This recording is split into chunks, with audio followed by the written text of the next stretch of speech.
فرنسا كتفات التحركات ديالها بشكل واضح مع المغرب، ولكن هذه المرة ماشي في المجال السياسي التقليدي، بل في واحد المجال حساس واستراتيجي: الصناعة الدفاعية.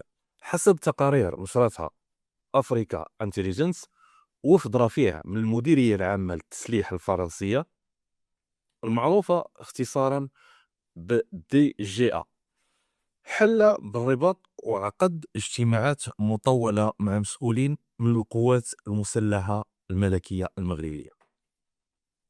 السؤال هنا: علاش فرنسا دابا بالضبط كتحرك بهذه القوة؟ اولا، المغرب ما بقاش مجرد زبون، بل ولا عنده مشروع. المغرب اليوم ما بقاش غير دولة كتقتني السلاح، بل عنده استراتيجية واضحة لبناء قاعدة صناعية دفاعية محلية. الحديث هنا على مناطق صناعية عسكرية قيد التطوير في مدينة بن سليمان وبرشيد، مخصصة لاستقبال استثمارات في المجال التصنيع العسكري.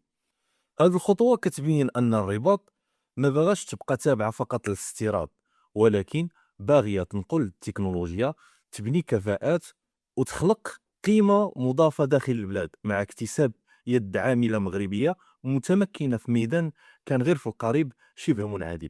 هنا دخلت فرنسا على الخط.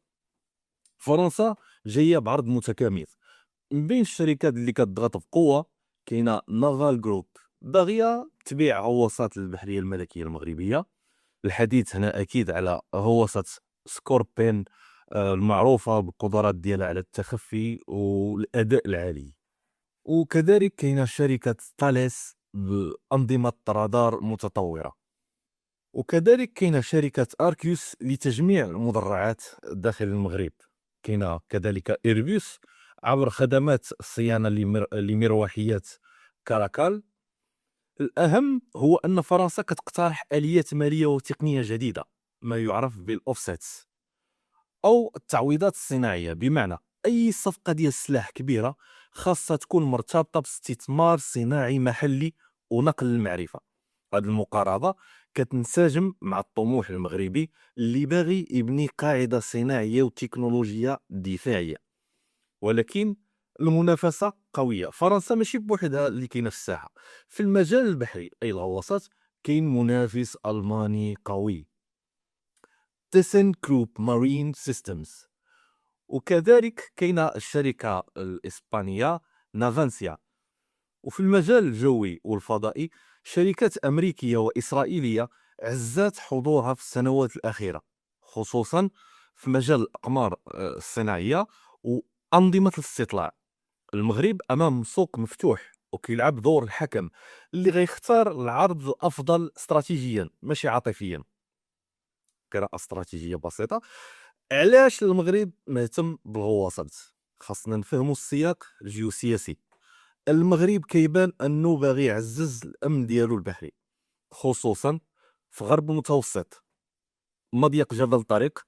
المنطقة ولات شديدة الحساسية. كاين الناحية ديال الطاقة، خطوط الكهرباء، أنابيب ديال الغاز، وخطوط ديال الانترنت، كلها تحت البحر ما بين المغرب وإسبانيا. زيد الهجرة والتوترات الإقليمية. امتلاك غواصات متطورة بحال سكوربين ماشي غير صفقة عسكرية، بل رسالة ردع استراتيجية. الغواصة سلاح ردع صامت كيعطي للدولة عمق دفاعي وقدرة على مراقبة المجال البحري دون انكشاف.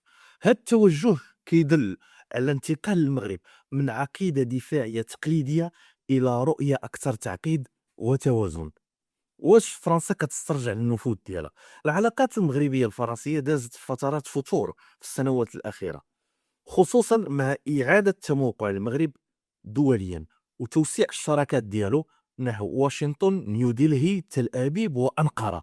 اليوم باريس كتبان انها باغا تعيد تثبيت موطئ القدم ديالها داخل المنظومه العسكريه المغربيه كتطور بسرعه. تعيين ملحق دفاعي خاص بالتعاون الصناعي العسكري، إحداث لجنة دفاع الصيف الماضي، كلها إشارات على أن فرنسا باغية شراكة طويلة المدى، ماشي غير صفقات ظرفية. لكن الفرق اليوم هو أن ميزان القوة تبدل. المغرب دابا ما بقاش محتاج شريك واحد، بل كيشتغل منطق تنويع الشركاء وكيستعمل المنافسة الدولية لصالحه. الخلاصة اللي وقع اليوم ماشي مجرد صفقات سلاح جاية في الطريق، راه صراع هادئ على التموضع داخل صناعة دفاعية مغربية ناشئة. فرنسا كتحرك بقوة، ألمانيا وإسبانيا حاضرين، أمريكا والهند إسرائيل وتركيا رسخوا المواقع ديالهم، والمغرب كيستثمر في هذا التنافس باش يربح التكنولوجيا، الصناعة والاستقلالية الاستراتيجية. السؤال اللي خصنا نطرحه، واش المغرب غادي ينجح في تحويل هذا الاهتمام الدولي إلى قاعدة صناعية حقيقية كتخلق مناصب الشغل، كتنقل المعرفة وكتعزز السيادة، ولا غيبقى مجرد سوق مفتوحة للتنافس الخارجي؟ المرحلة الجاية غتكون حاسمة، لأن اللي كيتبنى اليوم ماشي غير مصانع، بل ميزان قوة لعقود قادمة. في الختام يبقى النقاش مفتوح، الرأي مسؤولية عليكم، والمعلومة أمانة. نترك لكم مساحة التعليق وإبداء رأي باحترام، وإن أعجبكم المحتوى ما تنساوش دعموا القناة بالاشتراك والتفاعل، حيث المتابعة هي اللي كتدفعنا للاستمرار في تقديم محتوى جاد وموثوق. كيعاون ربي.